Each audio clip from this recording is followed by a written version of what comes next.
The full story of Jeffrey Dahmer. Jeffrey Jeff Lionel Dahmer was an American serial killer and cannibal who murdered 17 men between 1978 and 1991. Most of the murders took place between 1989 and 1991. Dahmer's victims were young, mostly ethnic minorities, and almost all homosexuals. Dahmer's murders have been described as hatred of homosexuality, but Dahmer was himself a homosexual. Childhood and youth. According to his father, Jeffrey Dahmer was social and extroverted by nature and had a good childhood. However, Dahmer's mind began to shake when he realized that he was attracted to men. With this, he became shy and withdrawn. Even at a young age, he was interested in mutilating and dismembering dead animals and wanted to study the entrails of animals. Her parents divorced due to her mother's mental health issues, and her mother moved out with her younger brother, David, without saying anything. Father had also moved to a motel a moment earlier. Dahmer moved in with his grandmother and tried to live a normal life for a few years. However, he couldn't forget his fantasies involving killing. He also had ongoing substance abuse problems.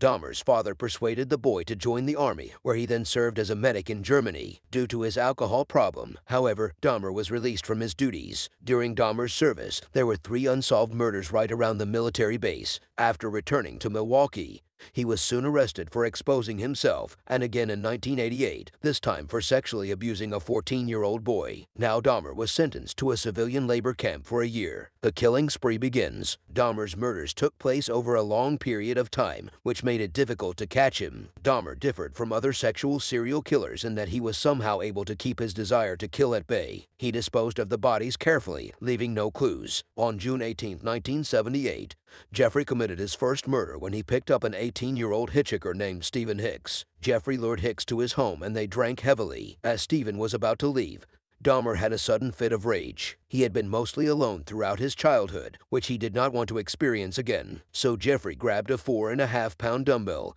and hit Hicks twice in the back of the head with it. Stephen was barely able to sit in the chair until he soon lost consciousness, after which Dahmer immediately began strangling him. He then disposed of the body. During interrogations, Dahmer had said that he acted on instinct. November 20th, 1987, 9 years after the first murder, Dahmer's psychopathic tendencies led to a combination of sexuality and violence. He was ready to kill again. The victim was 25-year-old American Finnish Stephen Suomi. Dahmer lured her to his room at the Ambassador Hotel in Milwaukee and had sex with her. After sex, he crushed Suomi's skull with a heavy object. January 16, 1988, Ames Dockstader was victimized by Dahmer when he offered James $50 to take nude pictures of him. At the apartment, Dahmer strangled her. March 24, Richard Guerrero, drugged and strangled. March 25, 1989, Anthony Sears, drugged and strangled. Dahmer kept part of the body. 1990, May 20th, Raymond Smith was drugged and strangled. June 14th, Edward Smith met Dahmer at a party. Dahmer kept the skeleton. September 2nd, Ernest Miller. September 24th, David Thomas.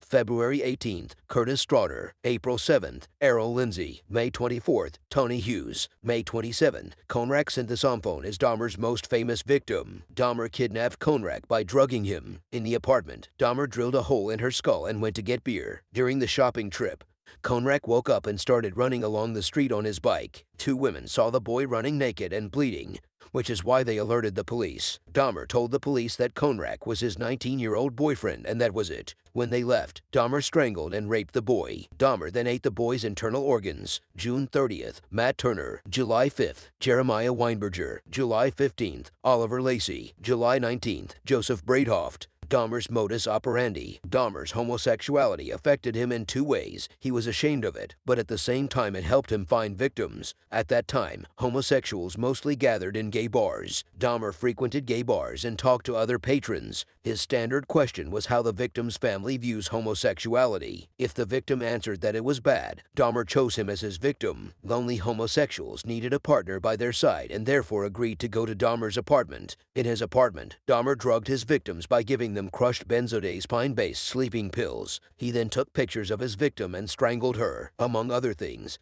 He tried to make some of his victims into sex objects for himself, zombies that would live but not react to Dahmer's behavior. He drilled holes in his victims' skulls and injected acid inside. According to Dahmer, none of his zombies lived more than a day. He also tried to keep as wide a selection of different alcoholic beverages as possible in his apartment in order to make his victim comfortable and to be able to offer him his favorite drinks. At some point, Dahmer started eating his victims. He removed the edible parts of the victim, melted the remaining body parts in a barrel filled with acid, and disposed of the remains by pouring them down the drain. Imprisonment and death. On July 22, 1991, Tracy Edwards managed to escape from Dahmer's apartment. Edwards stopped the police car and led the officers to Dahmer's apartment. The police found 11 bodies in the apartment, as well as photographs of the victims before and after death. The heads of the victims were also found in the refrigerator. Dahmer was arrested and charged with 15 murders, for which he was sentenced to 15 life sentences on February 17, 1992. While in prison, Jeffrey Dahmer was baptized by immersion after saying that he had discovered the Christian faith. He was baptized by Reverend Roy Ratcliffe, who later wrote a book about Dahmer. Until the end, many doubted Dahmer's sincerity, but Reverend Ratcliffe was convinced of the authenticity of this belief. Dahmer was killed in prison on November 28, 1994, at the age of 34, when lifer Christopher Scarver beat him and another inmate, Jesse Anderson, to death with a barbell. Scarver,